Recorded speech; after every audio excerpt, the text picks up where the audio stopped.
Hi everyone, my name is Sive and welcome to Stories in Sive. Today we are going to be going through all of the books that I read in September, so welcome to my September wrap-up. September was such a great reading month for me, and I will go into all of these books. I'm very excited for this one specifically. So last month I was able to include a couple of statistics. So before we get started, I am going to go through September's statistics really quick. The first thing I'm going to talk about is rereads. I have 2 rereads for this month that I was very pleased to get to. Next we have the star rating. As you can see, the overwhelmingly favorite star rating was 4 stars, which is amazing. Normally that is 3 stars for me. So as you can see, I had a very good reading month this month. So I had 2 5 stars, and then I also had 6 4 stars, 1 3 star, and 1 2 star. Next, you can see all the genres I was able to pick up. As usual, the largest portion of this is fantasy. I read 4 books in the fantasy genre, and I also read a good number of romances. I read 3 romances this month, as well as 1 horror, 1 anthology, and 1 classic. And lastly, my little bar graph. I have been keeping track of the number of pages read every day of the month, and this graph is reflective of that information. There was no real pattern here. I had a very busy month. There were 3 out of the 4 weekends that I was gone out of town doing stuff, and I'm pleased that I was able to read 10 books. That's pretty exciting for me, especially given all the stuff that I had going on in my personal life. So now let's get into the books. The first book I read was a romance, and that is People We Meet on Vacation by Emily Henry. This book follows Alex and Poppy. They've been friends for a super long time and could not be more different. Poppy's extroverted and a wild child, and Alex is pretty reserved and loves his schedule. And when they met in college, opposites attract, and they've been best friends ever since. Poppy now works in a career as a travel blogger, and she gets paid by her agency to go and vacation and document and explore different areas, do the whole touristy thing. And Alex is a teacher in their hometown where they grew up. Again, just to reiterate, they could not be more different, and this is prevalent as they attempt to navigate through their friendship, and each summer they go on vacation together. Alex desperately needs vacations by the end of his school year, and that's Poppy's job, so they have every year or so they go on a vacation together. We follow a timeline that is contemporary, and this is the actual timeline that they're going through. And then every other chapter or so, it flips back to a couple of summers ago, and we as the reader get to see each vacation that they've gone to. They're attempting to rekindle their friendship after something goes down that the reader doesn't know about until the very end. It was great, good writing, very creative. I liked the characters, and it was fun. It was a fun time. Overall, I gave it 4 stars and loved it.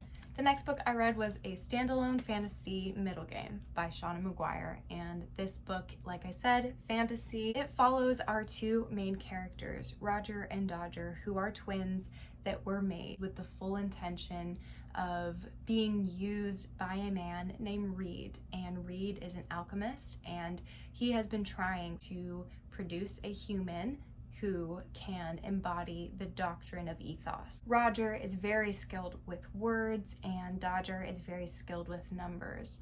They were made intentionally, like I said, for this purpose, and Reed, who is not their father, but he definitely made them with an intention of self-glorification and, again, ascendance to godhood. So this book was incredibly creative. It was very intricate, super layered. We had shady organizations. We had this vague idea of an impossible city that the kids were trying to get to. You follow Roger and Dodger's entire timeline from when they're made, their childhood, adolescence, and eventually adulthood.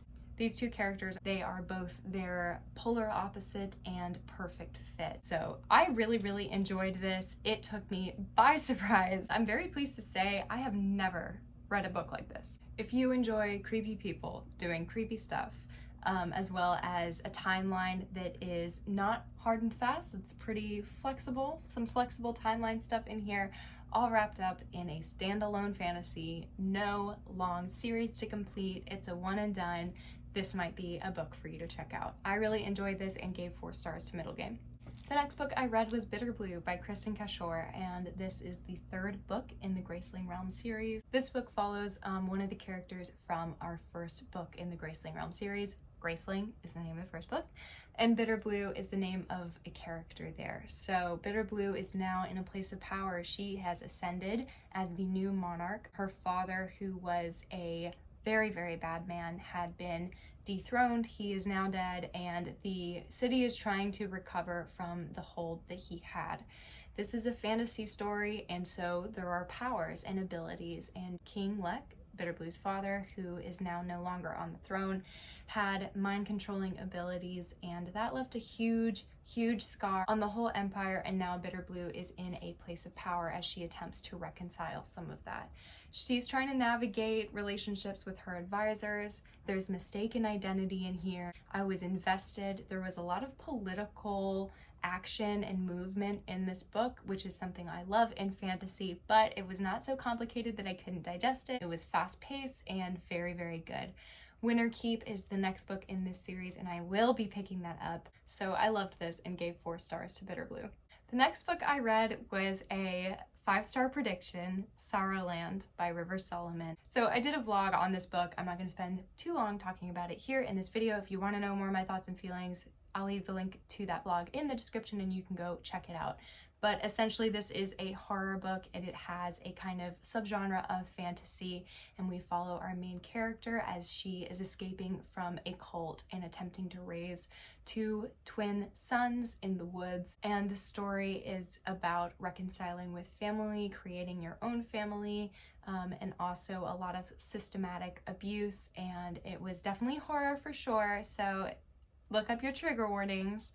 But this was impeccable. River Solomon's writing really always takes me by surprise, and I was floored. I was stunned. It was gorgeous. It was heart-wrenching. It evoked pretty much every emotion that you can feel from me personally, so I really enjoyed this book. And Sorrowland definitely just set itself apart as something that's not typical of what I read. I gave this book 5 stars. I predicted correctly. I gave a predicted 5-star book 5 stars and was very pleased about that. If you like cults, if you are okay with horror and suspense, it was definitely beautiful writing, very vivid, very gross, very engaging. And if that's something that you might like, I would totally recommend Sorrowland, and I gave it 5 stars. The next book I read was Pride and Prejudice by Miss Jane Austen. If you do not know already, I'm participating in the All About Austen read-along hosted by Miss Kiara Foster on her channel. I read Pride and Prejudice for the 2nd month as we are going through in publication order, Pride and Prejudice being Jane Austen's 2nd novel. I've read this before. This was one of my rereads and was very happy to pick it up. I love this book so much. It's very humorous, very funny. It follows the Bennet family as their daughters are coming into society, attempting to find a match, going through the trials and strifes of new love. The characters in this book are so potent and realistic, and it was incredibly relatable and fun, and I love the feeling of being in this Regency time. Very autumnal for me. I've mentioned this before. I associate classics with autumn. It was a perfect read in September as we were attempting to get, maybe not so much in Columbia, but the cold weather is now coming in October.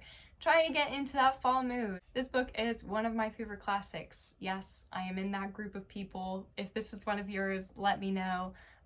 But I really enjoyed this and gave it 4 stars. I read my 2 rereads back to back, and the next book is The Empress of Salt and Fortune by Nevo. It is a fantasy novella about a young woman from the north who is brought into the southern empire and married to the emperor. She has a history and has lost her family and lost her armies up in the north. She is befriended by our narrator named Rabbit, and Rabbit befriends Inyo and gets a little bit more than she bargained for. Inyo is a very potent character. It has that political angle, it has a fantastical angle, and definitely how Inyo affected the history of this empire is very prevalent, and that's kind of the whole plot line of the story basically. But I gave it 3 stars last time I read it. I gave it 3 stars again. It was good. I enjoyed it. I read The Empress of Salt and Fortune as a precursor to my next read, which is When the Tiger Came Down the Mountain by Nevo. and it is part of the Singing Hills cycle. This book is following a young cleric as she has been traveling and she gets intercepted by 3 tigers who are very hungry.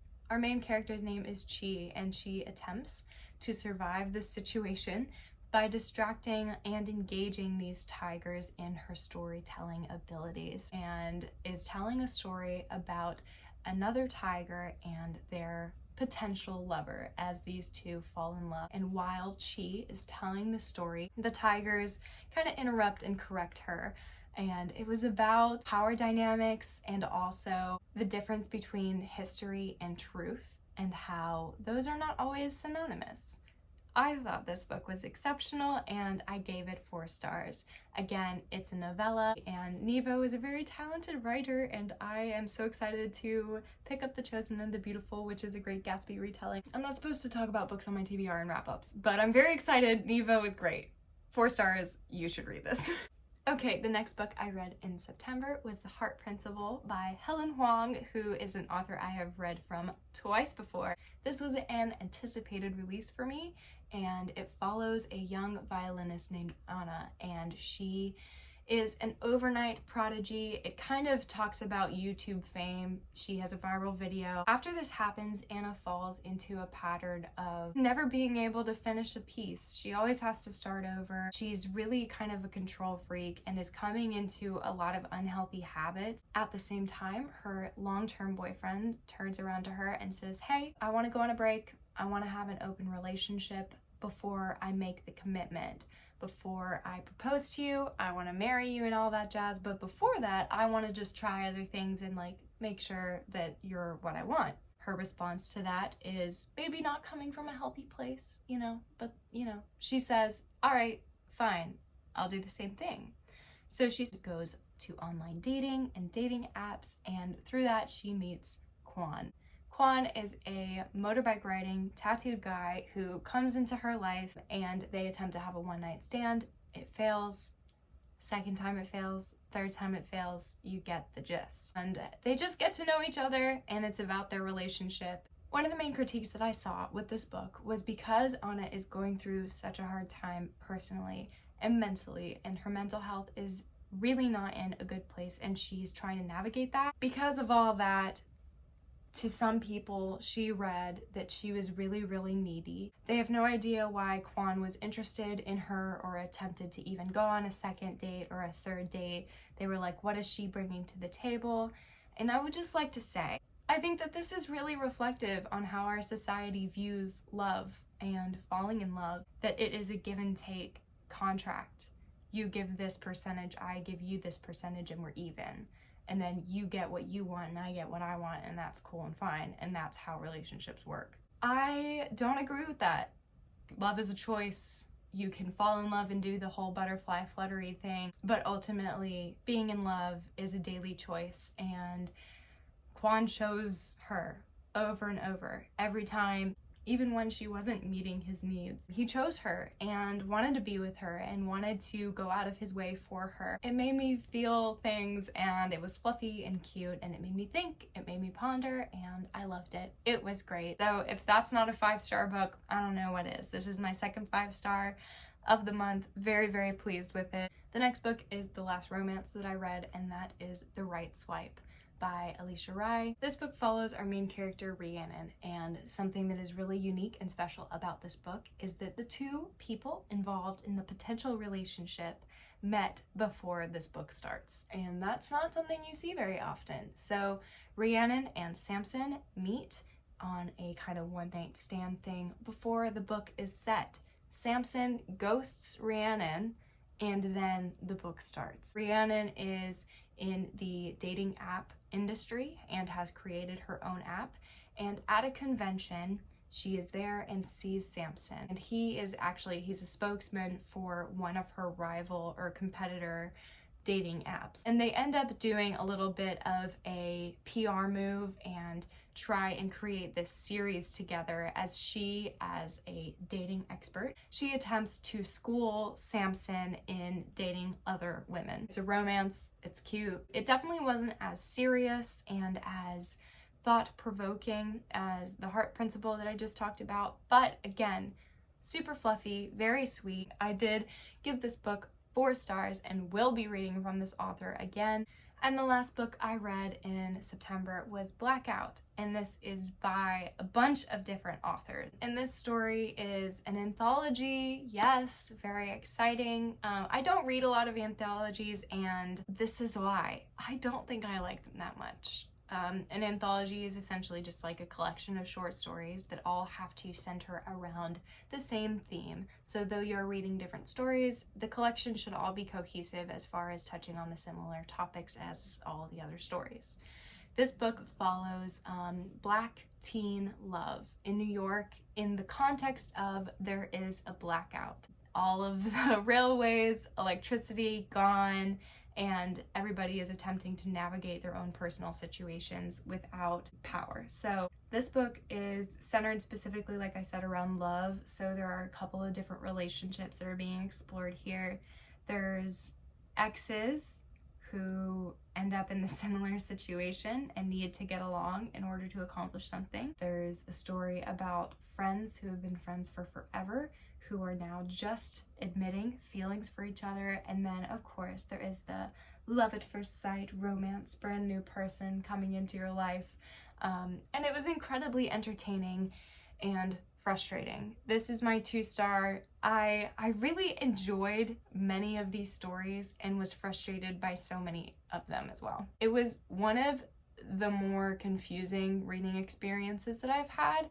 Basically what happened is I felt that these stories they weren't long enough for me to engage with the characters and what they were doing. Like, I wanted some of these to be full stories and like novels and like, okay, let's write the whole 350-page book.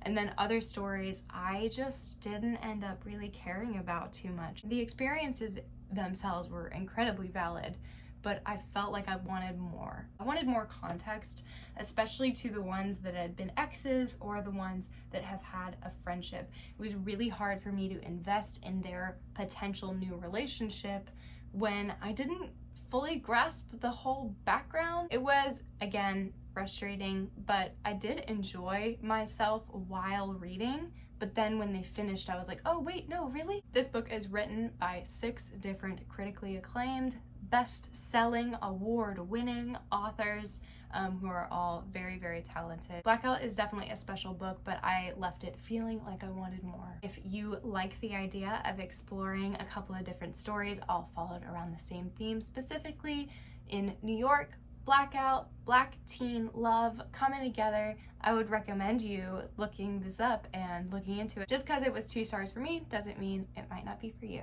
So with that being said, I am now at the end of the 10 books that I read in September. Thank you so much for joining me for this wrap up. I was so pleased to be able to rate so many books so highly, and I had an overall great reading month. So very, very pleased with that, and I'm looking forward to October.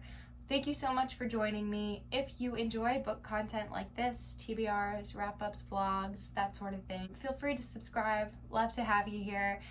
But yeah, thank you so much for joining me, and I will see you in the next one. Bye.